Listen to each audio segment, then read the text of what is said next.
para mais uma dica muito importante para vocês. E a nossa dica de hoje nós vamos falar sobre gases perfeitos ou gases ideais, ok? Então pega a visão, gente. Um gás para ser considerado ideal ele tem que ter algumas características e essas características eu vou te mencionar agora.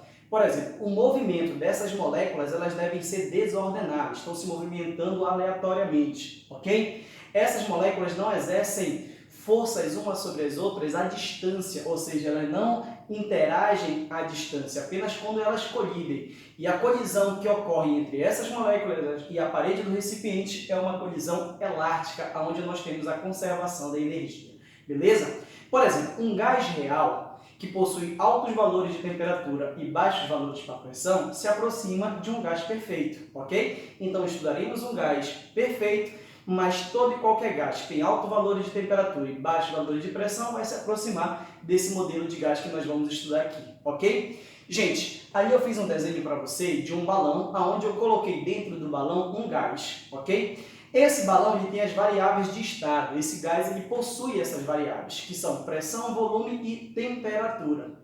Então essas variáveis de estado, começando pela pressão, o que é a pressão que um gás tem? A pressão que um gás exerce, tá? Nós chamamos de pressão média, e isso tem a ver com a colisão dessas moléculas com a parede do recipiente, tá? E entre elas mesmo. A intensidade da colisão e a quantidade de colisão é que vai determinar a pressão média.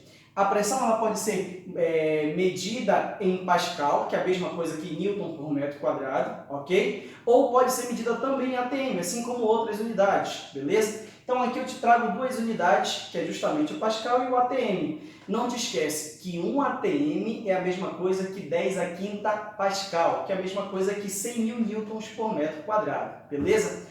A outra variável de estado muito importante é o volume. O volume que o gás ocupa é o próprio volume do recipiente. E esse volume no sistema internacional ele é medido em metros cúbicos, beleza? Porém, muitas das vezes na questão aparece em litros para vocês. Então, estou te dando uma relação aqui. A relação é que em 1 metro cúbico é a mesma coisa que 1.000 litros, ok? Então, não esquece, essa relaçãozinha é muito importante na hora de fazer as transformações.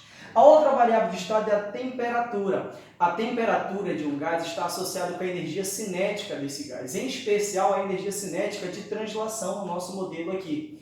Então, quanto mais agitadas, quanto maior for o movimento dessas moléculas, maior vai ser a temperatura. Quanto menor for o movimento, menor é a temperatura. Gente, a temperatura é a temperatura absoluta, ou seja, é a temperatura medida na escala Kelvin. Então, muitas das vezes a questão ela te dá em graus Celsius, você tem que aprender a fazer essa transformação. E como é que transforma? Olha só, a temperatura em Kelvin é igual a temperatura em graus Celsius mais 273,15. Só que aqui eu aproximei para 273, tá? Então vai depender de cada questão lá. Então, nós já aprendemos que um gás ele possui as variáveis de estado, que é pressão, volume e temperatura, ok? Agora nós vamos aprender que um gás ele tem um número de mols, representado pela letra M minúsculo. E esse número de mols, ele é encontrado fazendo uma divisão, fazendo uma razão entre a massa total do gás pela massa molar desse gás. Então, toda vez que eu faço essa razão, eu descubro o número de mols, que na realidade tem a ver com a quantidade de moléculas que esse gás ele vai possuir, beleza? Gente, um mol de qualquer gás existe um número fixo de quantidade de moléculas. Por exemplo, um mol de um gás hélio existe 6,02 vezes 10 a 23 moléculas. Um gás de qualquer outro gás vai ter a mesma quantidade. E para esse valor fixo nós chamamos de número de Avogadro, representado por Na minúsculo, tudo bem? Esse N e o A pequenininho ali. Então esse número ele é fixo, qualquer gás que tenha um mol vai ter essa quantidade de moléculas aí. Então nós reunimos o quê? Reunimos pressão, volume e temperatura em um número de mols de uma única fórmula, conhecido como equação geral dos gases ou a equação de Clapeyron, beleza? Tudo bem? Então, olha só, a equação diz o seguinte, que a pressão multiplicada pelo volume é igual ao número de mols vezes o R, que é a constante universal dos gases, vezes a temperatura absoluta, tá? PV é igual a nRT. Gente, o R é uma constante universal dos gases ideais. Você tem que entender o seguinte, quem manda naquela fórmula é o R.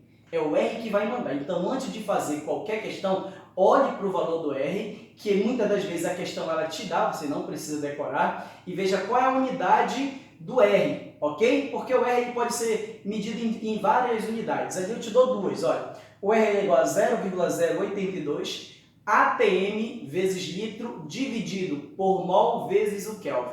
Quando ele te dá esse valor para o R, a pressão tem que estar em atm, o volume precisa estar em litros, o N já está em mols e a temperatura é absoluta, logo é Kelvin, ok? Eu posso te dar outro valor para o R. Qual é o outro valor? É de 8,31 Joule por mol vezes o Kelvin. Quer dizer que a pressão tem que estar em Pascal ou newtons por metro quadrado, é a mesma coisa, ok? O volume em metro cúbico, o N em mol e a temperatura em Kelvin. Tranquilo? Gostou da dica? Gente, aqui embaixo na descrição existe uma ficha de exercício junto com o resumo teórico desse assunto. Vai lá, faz o download e olha, vai pra cima, parceiro. Tranquilo? Não te esquece de te inscrever no nosso canal, dá aquele likezinho gostoso, te inscreve que vários vídeos iguais a esse vão vir para vocês, beleza? Um grande abraço, galera. Valeu e até mais. Until what